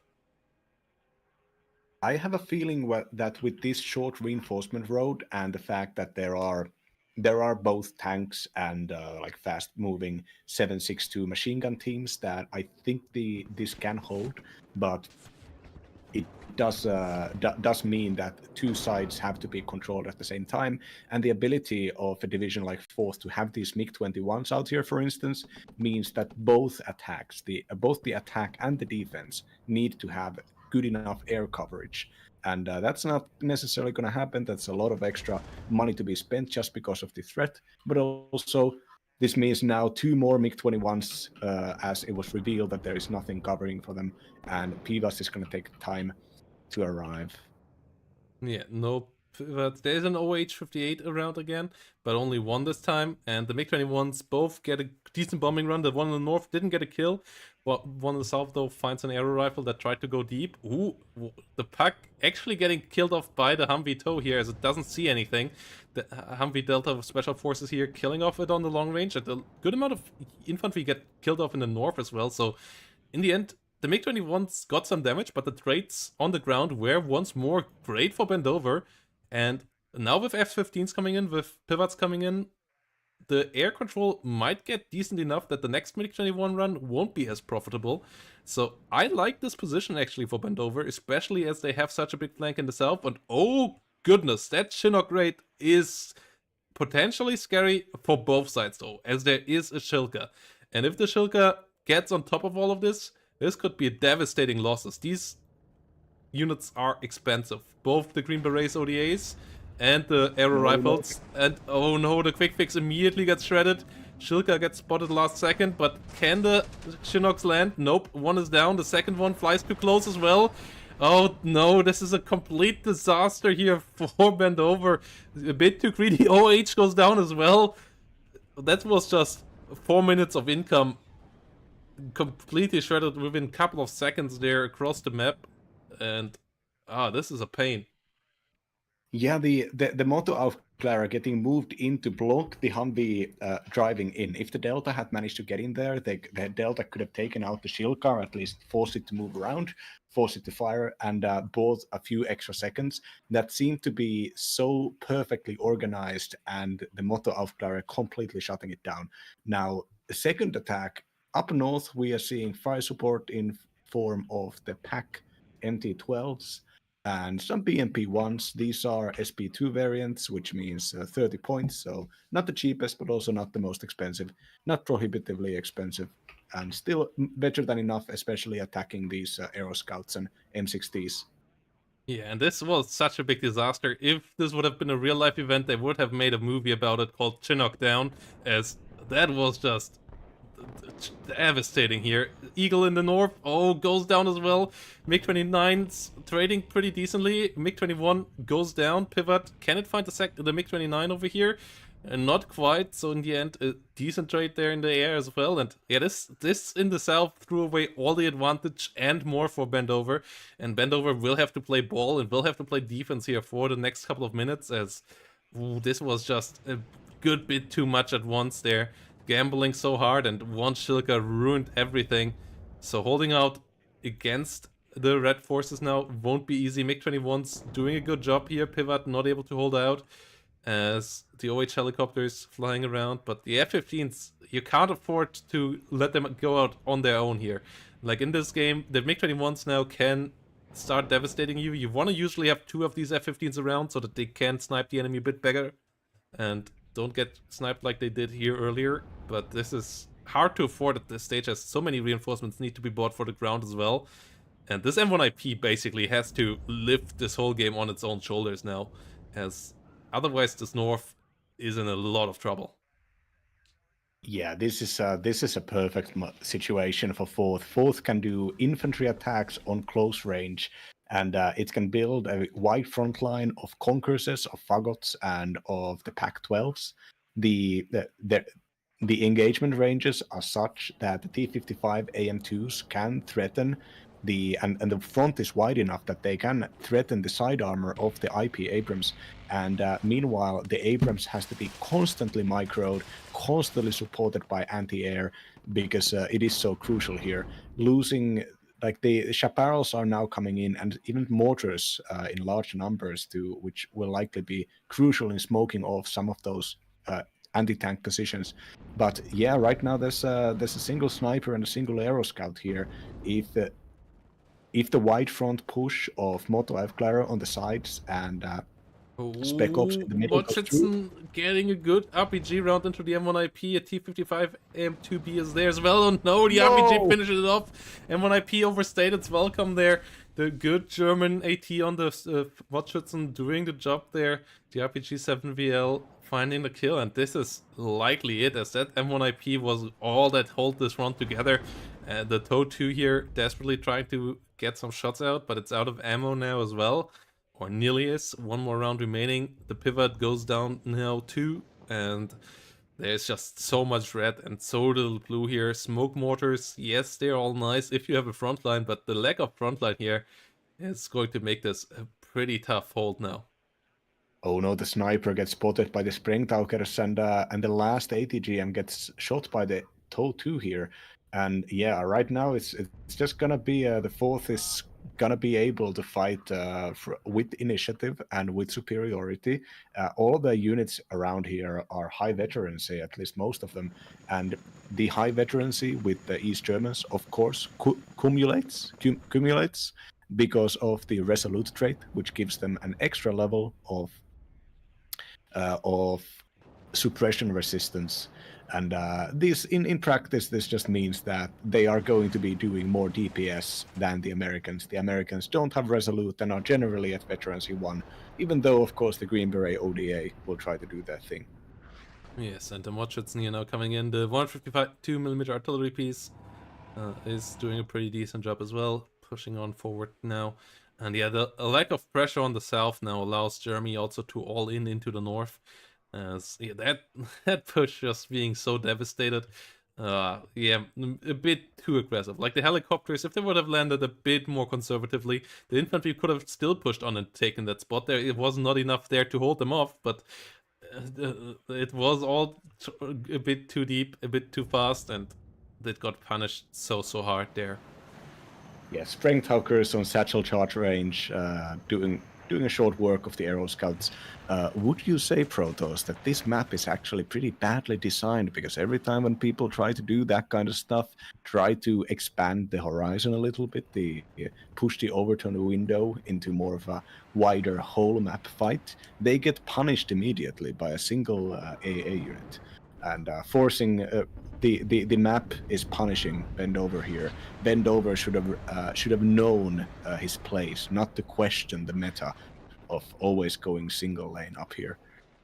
Yeah, I mean, it can work. We have seen it work this season as well. I don't think that's quite the issue of this map, but it doesn't work if you really overextend like that. And the Green Berets now have a lot of work on top of their shoulders. MiG-21s coming around, killing off the Apache, killing off the OH-58.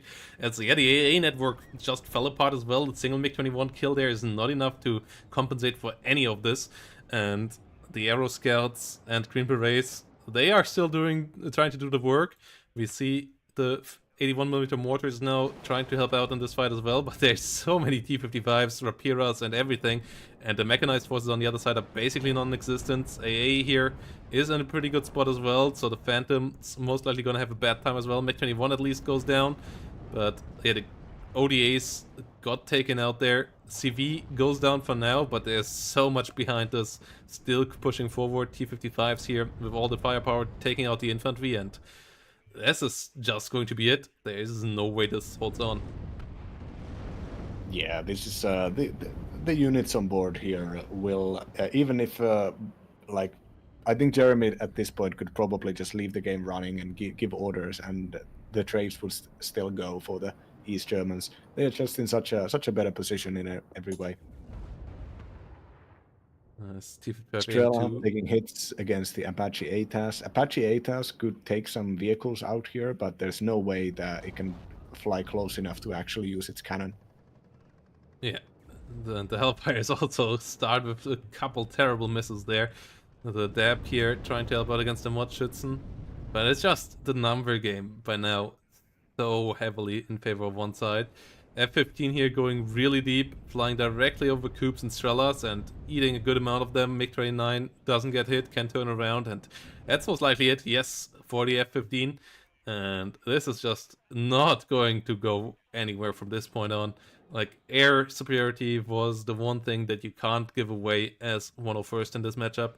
And it got lost really early on. It got never regained. The Coop MiG-21 and MiG-29 combo just too efficient there against what was up against, and the big American wall of AA missiles and just higher quality never got established, as the helicopters could get picked off one by one here, and you are always happy with a MiG-21 trading against an Apache.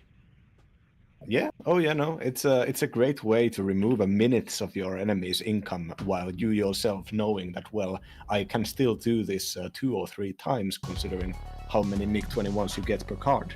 And yeah, this I mean, we all saw what happened, but even if there had been a big fight up north with full strength forces, I think the inherent advantage of the deltas, meaning that there is going to be more investment from the blue player down south, because they are going to automatically take that town, and they need to, with their advantage, they need to use it in case the enemy gets a free point. So the numbers were always going to be better up north, and the value and the trades were always going to be better for the DDR. I mean, but this just really put a show to it that you do not try to do anything cool.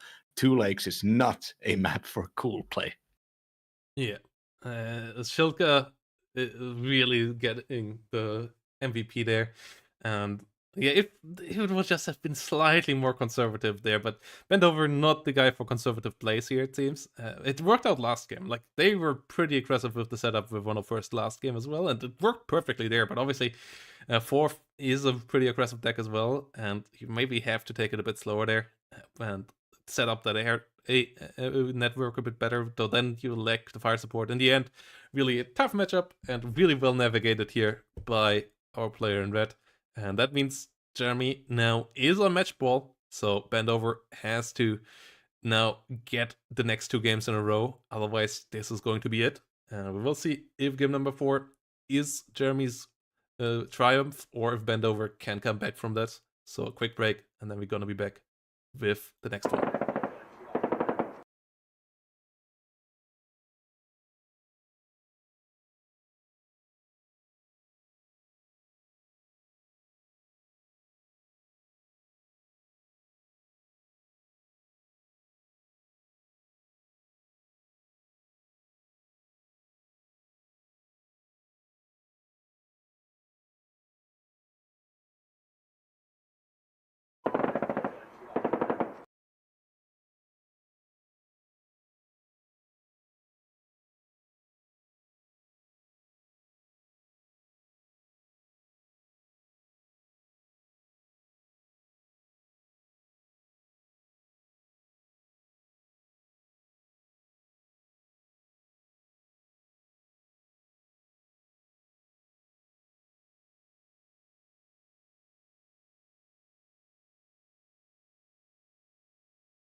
So here we go, everybody. Game number 4. And we are one of the more wild maps now, after being on one of the most standard stock basic ones. As we are on the new chemicals variant. And we are in a stock standard boring division matchup versus the coolest division in the game currently. And yeah, Bend Over here coming in with the boring ass old third US, whilst Zxcvster is bringing in the best division, coolest division, favorite division of everybody out there who has any kind of taste with Mnet. And yeah, I am also not sure if third US really is the right division for this map. We have seen it before on this map, and it kind of worked until it didn't, because it got run around by CVs. Let's see if this will happen the same way this time around, or if Bendover can make it work a bit more with his front lines. He lost with this division before on this map, so pretty ballsy that he picked it again. Yeah, Protoss. Bendover only lost that match because he was facing one of the worst divisions in the game. Have you thought about that?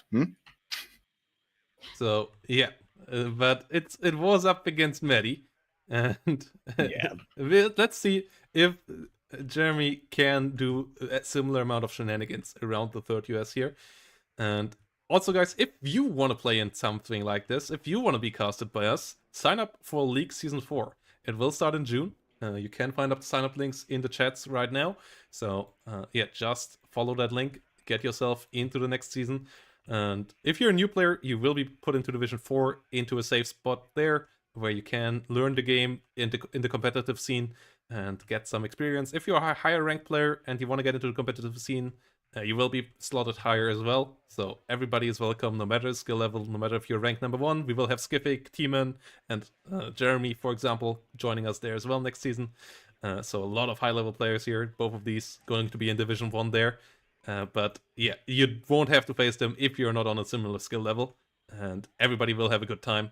And yeah, let's get into the action here now, as this might be the final match of the day, as Jeremy is coming in with the quick forward deploy here of the favorite division of everybody, with Mnat here rushing forward with the lovely Jeeps. LSV's super fast speed can be really annoying, both with the 50 cal and the Milan 2, and it's what does 3rd US do here? We saw it last time. I guess it's just a turtle in the middle. Can that work against the Mnet though? Yeah, I mean, they put up as many 50 cals, as many autocannons as they can, and they try to concentrate and always engage with maximum units at once. That's the way you are supposed to do it here, but they're going to be stretched very thin by the LSVs moving all around the map, the Mistrals preventing the forward deploying Belgian Mistrals, preventing the helicopters from going in and cleaning up infantry pushes. The forward deploying leaders have already gotten a really nice tick advantage here, and just the fact that there is so much cover here, Bendover naturally has to deploy even these scouts very conservatively. And the if the engagements start happening outside of the island, I think that could be really bad for Bendover, because if you everybody who knows MNAT is actually a mechanized division. It just has a really good infantry component, but MNAT can fill all like the places. They can guard the bridges and the roads with cheap and numerous ATGMs. They can do that stealthily. They have the Gurkha ATs, which have 2 low ATs, and the risk of these units, the risk of you falling prey to these units, means that Bendover's just gonna try to play carefully or get punished. Ooh, LSV gets friendly. Oh no, this is a devastating loss in the north. LSV is in a really good spot there, and yeah, the F-15 is so expensive. Everything here is so goddamn expensive on the left side. Whilst the right side can get autocannons for 35 points up here. The LSVs are in good spots shutting down things, and the take is going to go up quite quickly here. Iltis is going to capture more spots in the center as the Pathfinders and the Gurkha AT teams there. Yeah, the Law 80s here are such a big such a big impact here. If you run into them, you're just gonna get shredded, and the Northern Engineers and MP Patrols just outgunned, outnumbered. The 50 cal LSVs there doing a fantastic job. The Mistrals now might even get the F-15. Ooh, getting one hit in. But still painful damage there. And so many reinforcements coming in here. Gurkha rifles outclassing everything outside of the on the infantry side, on the other side as well. So the Bradleys will have to find ranges where they can work, but how many ranges are there in this map where the Bradley actually can do its job? Not all that many, and that is a massive, massive issue here right now.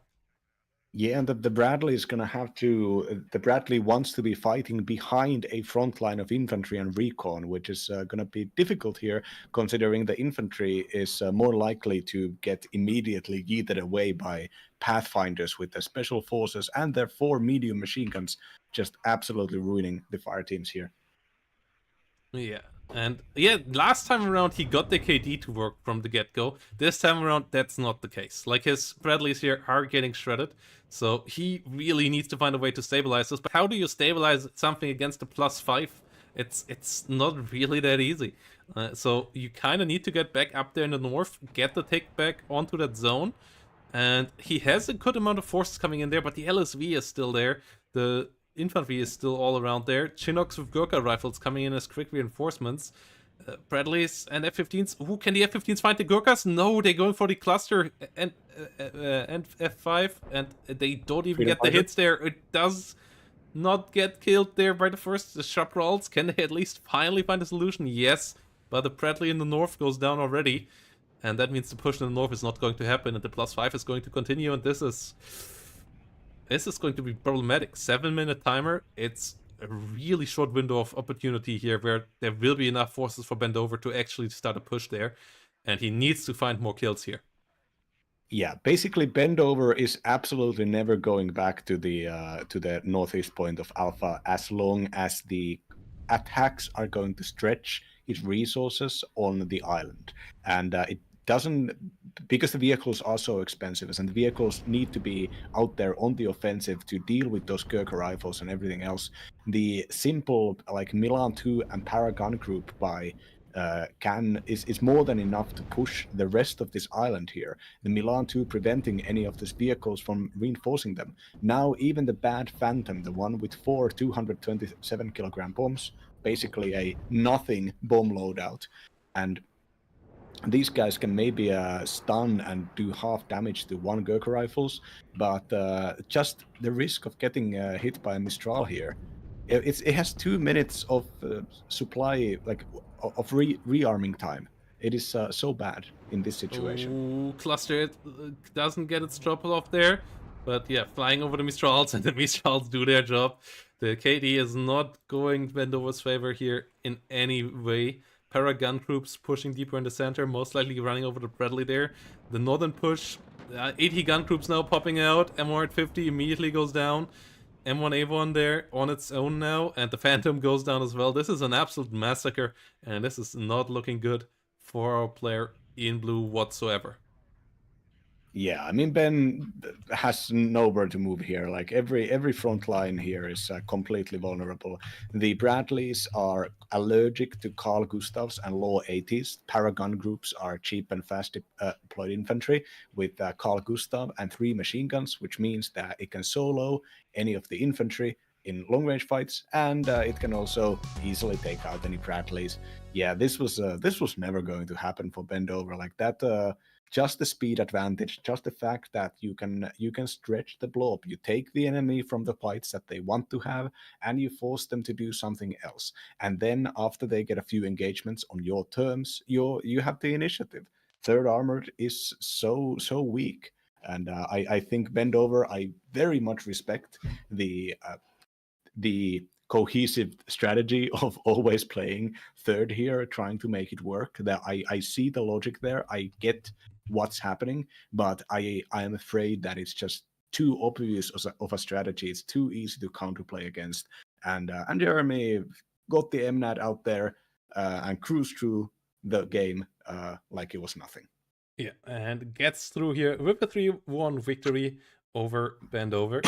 And a really good run by both. I'm looking forward to see them both next season in Division 1.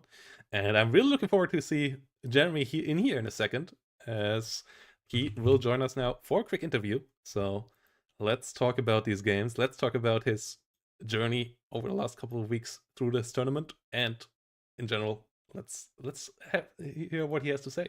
So congratulations there to the Division 2 victory. How are you feeling, mate? They said it couldn't be done, and I did it. That's all I'm gonna say. No, I'm kidding. I had a lot of support throughout this tournament. Thank you, everyone that's helped me out throughout this tournament and whatnot. It's been really fun. Those games against Bendover were some of the most fun I've had in a tournament ever, and it was a great matchup. Yeah, and how did you? So you obviously know each other. So the pick and ban obviously were all US targeted. Why the 8th US though? Is he so strong with it? He just beat the crap out of me in group stage with it, and I really didn't want to play against it again, to be totally honest with you. Yeah, it's interesting, and yeah, it was for sure nice to see those MNets at the end winning. I always cheer for it. That was a big shout out to Chloride and you guys. I know you guys are a big MNet folk, and I saw whenever I was picking maps. To give some background, I watched a lot of Bendover's games very intensely, and I saw the game against Mediator where he struggled mightily against forward deploy on that deck. And same with the Two Legs game. I knew that if he had a light setup on that one side, that he was going to push for my back 2-pointer because he had seemed to do that a couple times against people. So I knew going into there, like I normally never buy a Shulka over there, or maybe I'll put like a Strela over there. I knew for a fact he was going. If I saw that, I knew that was going to happen. So I just preemptively bought the Shilka and basically counter-stratted him throughout the whole tournament. Yeah, and that for sure was a really strong show. How did you feel about that game number 2 though? When in game number 1 you already were trading down. If you would have been a bit more aggressive, he could have gotten you there. And then when he got you with the KDA, like how were you feeling after game 2? I was not very happy. I won't lie. That first game, I was like, I felt like I shouldn't have won that game, but I did win it. And then the second game, he kind of bullied me, and I was not prepared for the pushes that he pushed out. So going into, I felt terrible after game 2, and then game 3, I just had to try to mentally reset, and I picked 4th because it's a comfort deck for me. I wanted to play something I knew that I would have a good chance on. So that was my plan. And then he picked 101st, which again, and I had never seen him play 101st against me, other than some other tournament games he's played, and I was like that kind of confused me a little bit because he has played against my 4th quite a bit, and it normally doesn't go well for him. So I was kind of confused why he picked 101st there. Yeah, and then when that Shulka obviously got the kill, that was a nice one. And yeah, then that final game, yeah, mirroring Maddie with even more success though. It was a really good show. And Ben, I'm really looking forward for what Bendover strategies will be in Division 1. And both of you will go there. I'm really looking forward to all that action going from you in there as well. And yeah, what are your plans currently with your channel, with the league? Like, yeah, how are things going? Yeah, they're going great. I'll be taking a break from tournaments for about, like 2 months right now. I'm moving states at the end of this month. So I've got to get all that figured out. And then I'm also going to go touch some grass outside, things like that, because it'll be nice early in the summer. So playing in tournaments is not going to be at the forefront of my mind. However, obviously I can't skip out on WARNO League 4. So I'm ready for that. I'll still be around streaming and things like that, maybe just not at the frequency that I did this winter when I didn't have much else to do. And yeah, important questions from the chat here. How are your small hands holding up with all of this? They were shaking in these games, I won't lie. After I was like 2 energy drinks deep. I was so locked in. I was in Discord, streaming the games on mute for a few people, and I would like come off mute and they would backseat me and I would immediately mute again and I would be like, I can't listen to this right now. I'm like, you guys are fucking awful. Please leave me alone. I'm just trying to win these games. And then yeah, I got lucky. Not lucky. I just, outplayed Ben. It was my day, not his, on that day that we played that tournament. He's a great player. If he gets to pick whatever deck he wants to play, he beats me like 9 out of 10 times. So in a tournament setting, it was kind of favored towards me because I knew his picks. And yeah, what was your favorite deck to play throughout this tournament? KDA, easily. Yeah, KDA. Your KDA looks really fun as well, even though it didn't work out in this one. But yeah, that was just the early game, I guess, not quite going there. And that reload on the AA not coming in. But yeah, KDA looks really fun. I have to play it your way as well. I will have to ask you for the deck afterwards. Because Yeah, no. I talked a lot of trash before that game too. Ben and I have like a good relationship, so I was like, dude, my KDA is pretty good, man.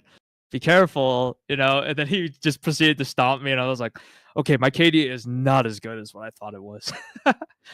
yeah, yeah. I think I said this during the cast, but I think the KD 101st was really nice early game, specifically against KDA, because the 18 armor of the IP Abrams is enough to work against the Conqueresses and the Pack MT 12s and all the rest of the stuff. And combined with the Deltas, they gain a great recon unit that you can actually push. So the double hit of the Delta and the IP Abrams can get really good free damage. And then in the standard fights, when you keep sending KDA, the diminishing returns because every time you lose them, there's always going to be a few more air rifles after 5 minutes. Like the early trades really did carry most of this, and also like the transition into those howitzers was really nice. The howitzers got insane amount of kills throughout the KDA game, and I think that was probably pretty well prepared, knowing the way that your openers go and seeing that you had chosen to do that very passive and defensive opener. Yeah, he was ready for it. I'll be totally honest. I've almost never played against anyone on 101st who's played it that style with me, and I've played a lot of Black Forest KDA in the 101st games. I was expecting more of a standard kind of default. Like I've played against like I'm a Whale, who's a big 101st person, Sneaky, big 101st guy.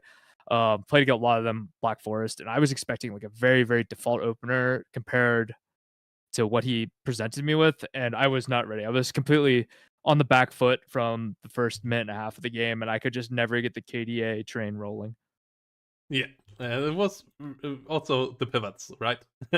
Yeah, I hate those things with a passion, man. I don't know if you pointed out on stream. I wasn't able to watch the game, but I like just started spam pinging them because I'm like, I need to kill these things, and I hate these stupid piv ads everywhere. And if you like that game on 2 Lakes, I was just I did not care if I lost a MiG HE at all to kill a piv ads because I hated them so much. Yeah, that thing was quite something. Like we could see the anger in that thing immediately. Yeah, that was those things have mentally broken me so many times. Like I've lost games because of those stupid piv ads, toad AA things, and I can't freaking kill them. And I was not happy about those. Yeah, but in the end, it worked out, and I'm really excited to see you in Division 1. I'm really excited to see you maybe in our secret project that we will maybe announce as well over the next couple of days. Guys, we have some stuff planning there. We might see more of Jeremy in the near future. And yeah, thanks for all of you for joining, for watching. Thanks for you for playing these amazing games for us. And yeah, everybody who hasn't followed you on Twitch should absolutely do that right now. You can find the link in the chat. And yep, I think we ended here for today, guys. Thank you, everybody, and see you all in the Division 3 finals. Thank you from me as well, and to you, Jeremy, as well. Jeremy, can I ask you something? Because this has actually been bothering me personally. I have been calling you Jeremy with the Z because I feel like a new viewer doesn't necessarily know that the Zxcv is the same guy as Jeremy. So I kind of try to bridge this gap with calling Jeremy, but then I felt weird about saying somebody's name wrong and stopped doing it because I didn't want to be annoying. Do you have any opinions on this? Can I keep calling you Jeremy? I always wondered why you said it that way. I thought it was just like an accent thing, to be honest with you. And I was like, okay, he just can't say Jeremy. My girlfriend's family can't say my name either, so I'm used to it. But no, that's actually a really good point because of my name, because of my in-game username and my actual name, and Jeremy or Jeremy is much easier to say. So go for it, man. It's all you. All right. I really hope you rebrand the Twin Client. Honestly, I would be happy about it. I think it really works with your vibe. My girlfriend said I need to drop the lion part and just go by Twink, if that gives you an idea. Okay, so yeah, thanks for that explanation as well. That helped.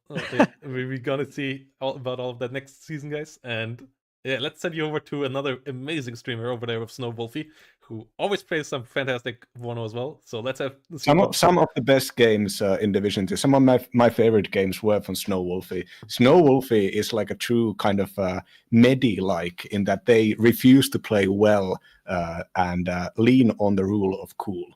Yeah, and I'm absolutely hyped for seeing what they are to next season as well. They, I think, I believe back in Division 2 next season, but they did really well in Division 2, so they should be doing well there.